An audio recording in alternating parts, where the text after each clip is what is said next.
Hello, I'm Troy Abels from Hanford, California, and you are listening to Gospel Tangents. The best source for Mormon history, science, and theology. I'm Rick Bennett. In our final conversation with punk rock polygamist Moroni Jessop, we're going to cover a very interesting secret among the Allred Group. It turns out that many of them may have black blood. So anyway, we'll continue to talk about some of the myths that circulate in fundamentalism. And Moroni, the TikTok star, is going to talk a little bit about his channel. And so you won't want to miss this conversation. Check it out. Mm-hmm. So I'm always gun shy and a little hesitant about approaching other communities. Like there's one community that I like a lot in Missouri. Oh, yeah. Well, they're former AUB too, right? Yeah. They have that's Joe's AUB. Group. What's that? Joe Jessop's group. Oh, yeah. So it's former AUB, former Centennial Park, a lot of LeBarons, a lot of independents. Oh. And they're all like a mishmash and a conglomeration that have met there. But I'm like, gosh, I really would like to associate more with this group, except I don't know when they find out about it, because they're inevitably going to find out about it, probably, especially now.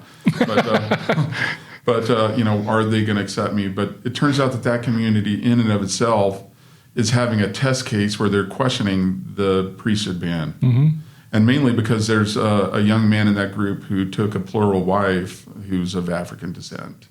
The wife is of African descent. Yeah, which blows my mind. So, and ever since I did this presentation... Was it one of those more 3%ers? Because there's nobody that's going to look at you, Moroni, and say, oh, he's black. Yeah, no, it's... She's not like a full African, but there's like a percentage. I think that her mother's like half. Oh, so she would be a quarter. Yeah. Oh, so that's... Her mother's this is terrible to say, but that's significant, Yeah. But it has stirred some waves a little bit. It's not without incident, but this community formed a committee whose purpose was to explore the whole concept of whether the priesthood ban is a thing.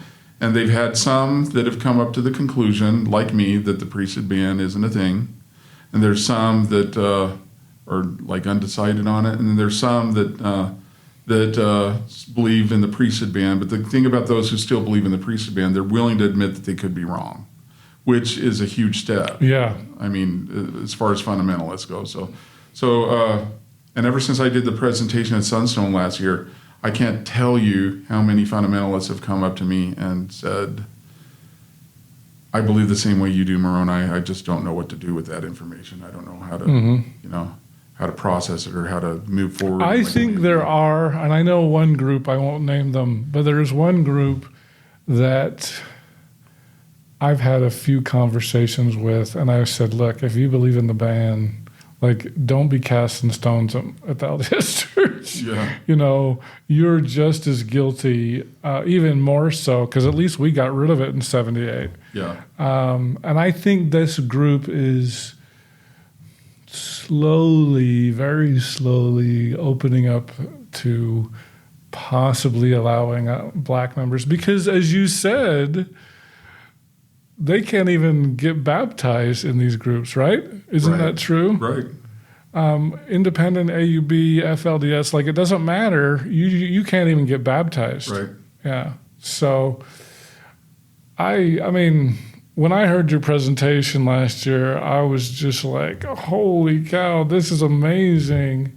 And I really appreciate you. I hope, you also told me that some of my interviews have made the rounds in fundamentalist groups, which I think is fantastic. Oh, yeah. I mean, even Ann Wild, because Ogden Kraut wrote a book about the ban, and so she's... I remember she said, well, I don't really want to talk about this. She sat in on my presentation. Yeah. And I wondered the whole time what she thought about it. Oh, I do. I always wonder. Because I even said to Joe, I'm actually speaking in September at the John Whitmer conference in Texas. I'm going to talk about early black Mormons, because I've identified 5 or 6. I'm fighting with Paul Reed.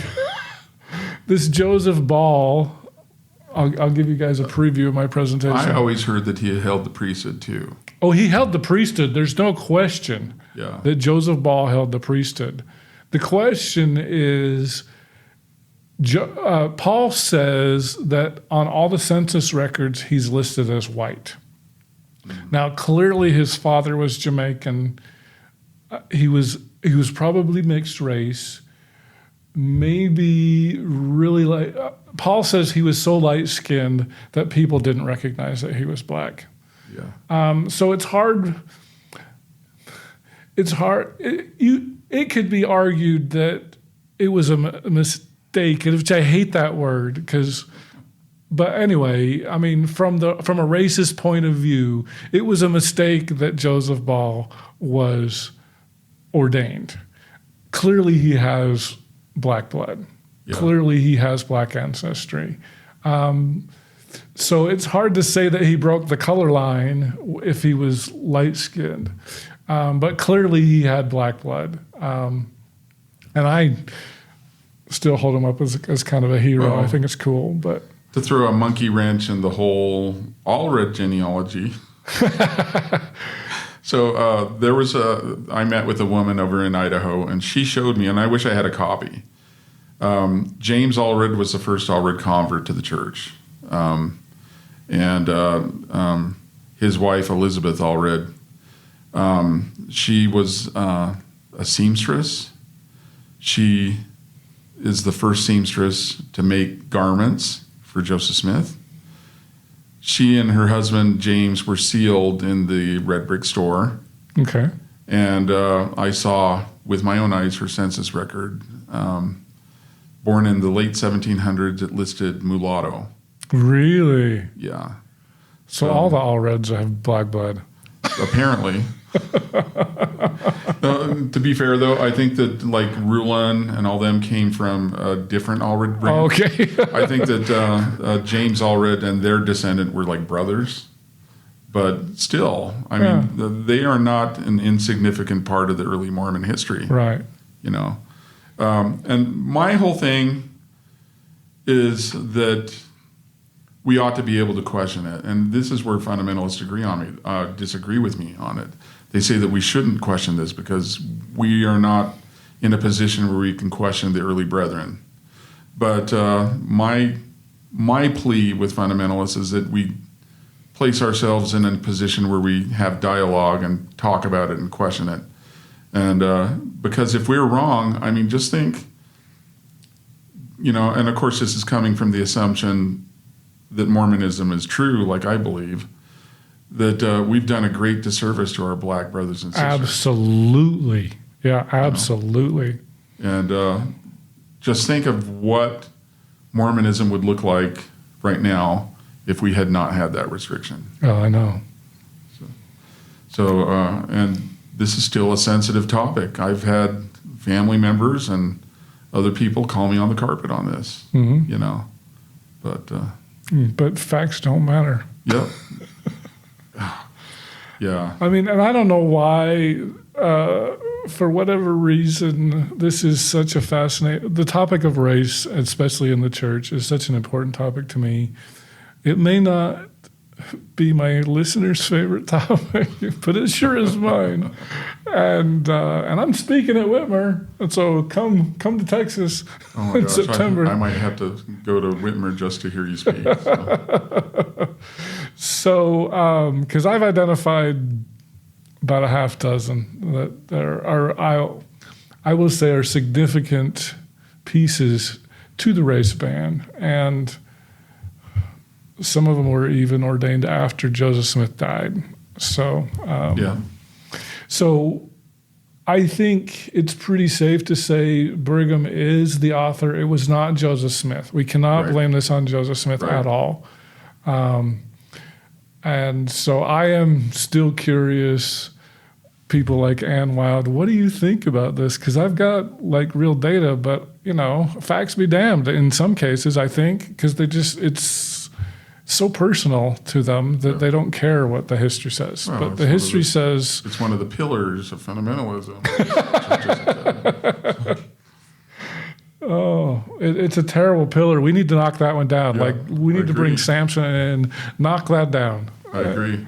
And, fundamentalists have created a lot of apocryphal accounts, mythical accounts of, I'm sure you've heard some of them, like Joseph Smith went to Elijah Abel with tears in his eyes and said, the Lord has told me that the ordination that you received is not valid and that you don't hold the priesthood, And they'll talk about those. And the thing that baffles me is that we talk about in Mormonism all things being established by the mouth of two or more witnesses.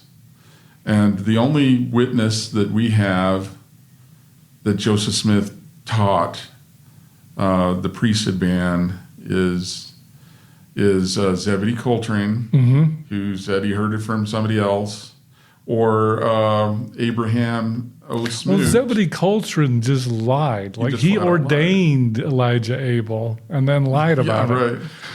And then Abraham O. Smoot was a slave owner. He was. And so these are the witnesses that we have that we've established this doctrine with. It's time to revisit it. It's time to sit down and say, is this really a thing? So yeah, it shouldn't have ever been a thing. One of the things that I like to do is point to Strangites and Community of Christ and Bickertonites and say, well, look, they never had a ban. I am learning. In fact, I will just mention this really quickly.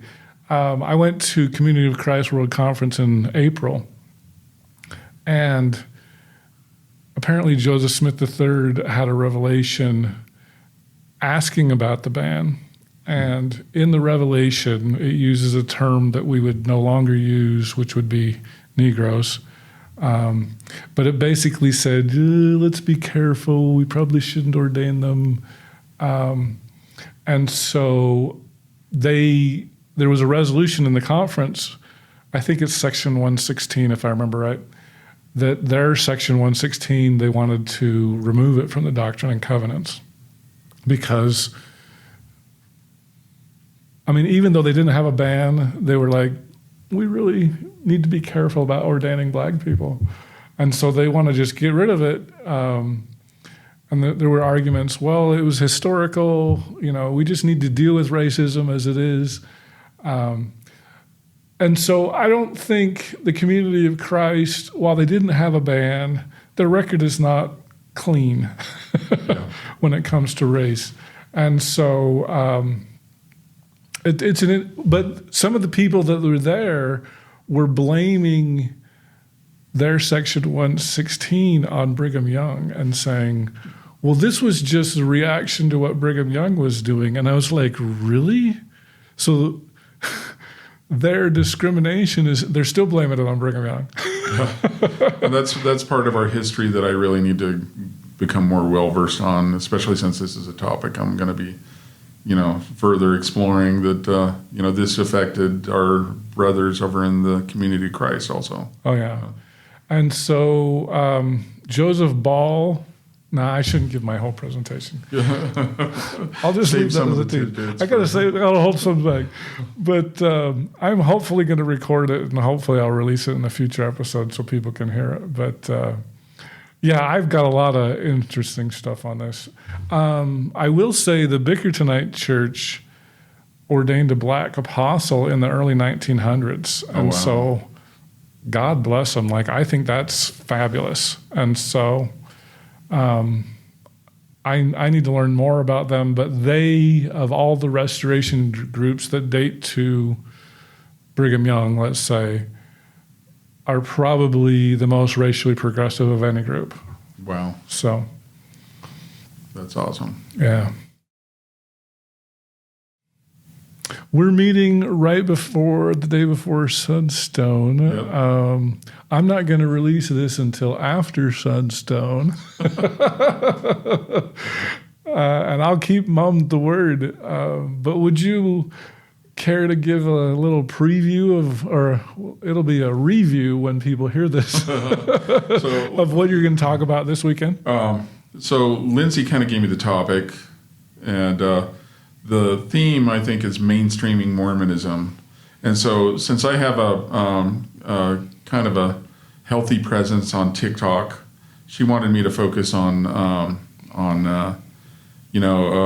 social media and Mormon fundamentalism. So my title of my speech is Publishing Glad Tidings, which is an excerpt from Eliza Arsenault's hymn, The Time is Far Spent. And it's called Moving Mormon Fundamentalism into the Digital Age. Oh, okay. So I kind of do a review, and the way I do it, I mean, everything is personal anecdote.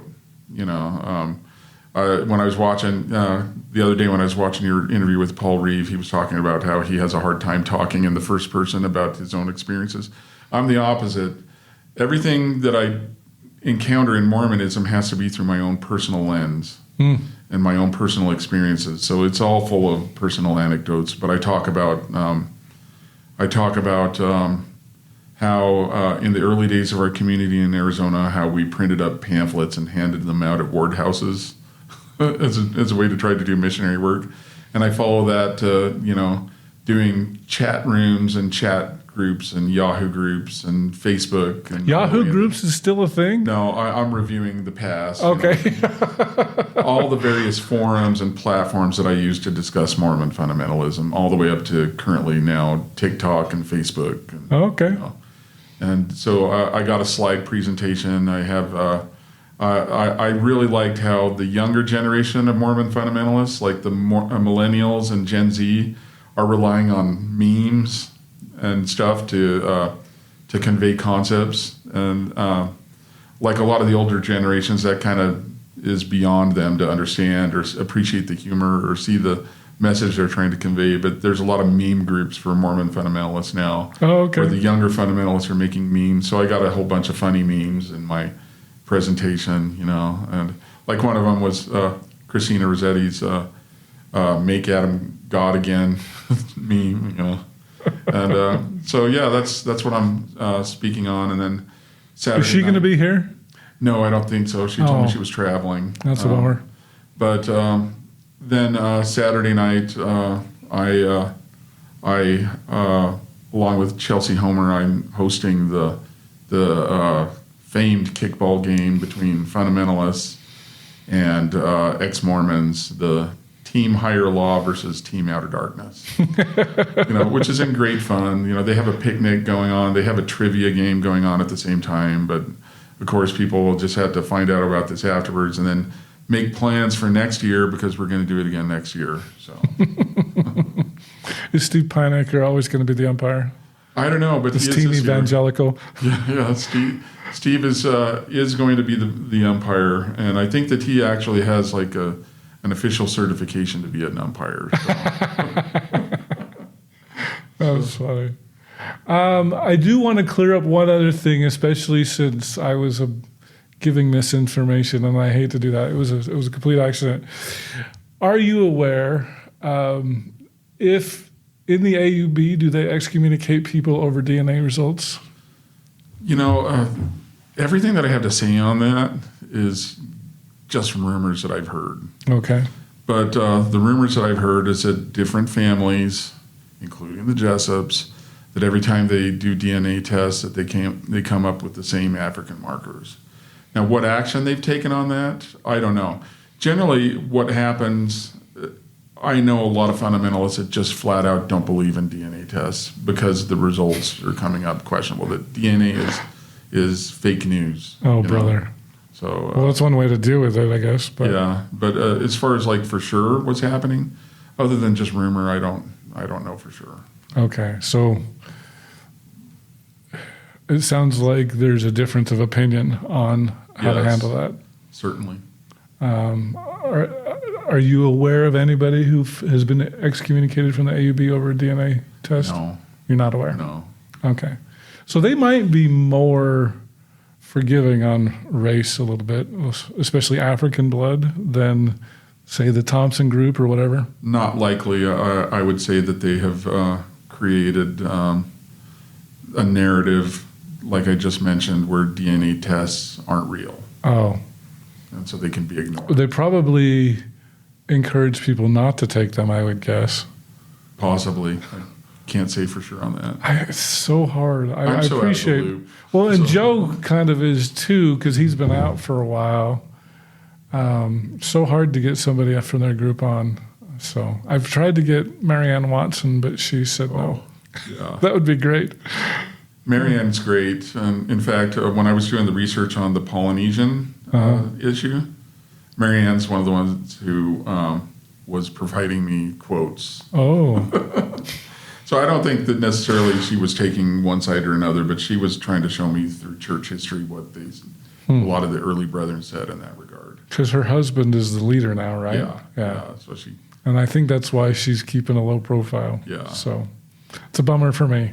like, what did she refer to? Matthias Cowley, not the senior, but Matthias Cowley Jr.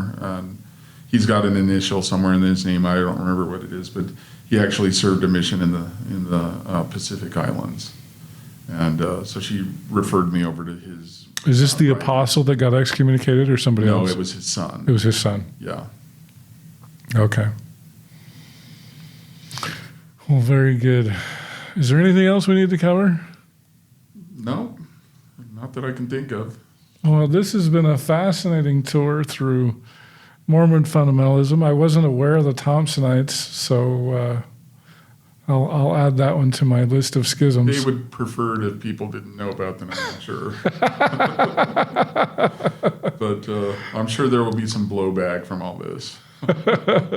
Well, I wish you well with that, but you're not in their group anymore. No, So it doesn't I'm not matter, in any right? group. I'm just out by my lonesome, just an independent. Here, I'm going to ask this question, and we'll edit it out if you want me to. But I know people are going to say, do you have more than one wife? No, I lived plural marriage for 13 years. Okay. But, unfortunately, divorce happens even in plural marriages. And, Okay. I had been separated from my second wife for almost as long as I was married to her, and I just Wow. have the one wife right now. Okay. Not really looking for another one. Okay. But you would be open to it if... I'm not seeking it, but like if circumstances happened that somebody were interested in a disabled man who's broke all the time, then maybe. But unless that happens, I'm happy not looking for another wife. Okay. So, And your wife's not pressuring you into it. oh no, she's bugging me. She persistently, and we've discussed this in public, so it's okay for me to say that. Okay. She is always saying things like, "When are you going to go out and find another wife?" Really? She wants me to live plural marriage again. Really? That's interesting. Huh. So, well, this does bring up one more question then.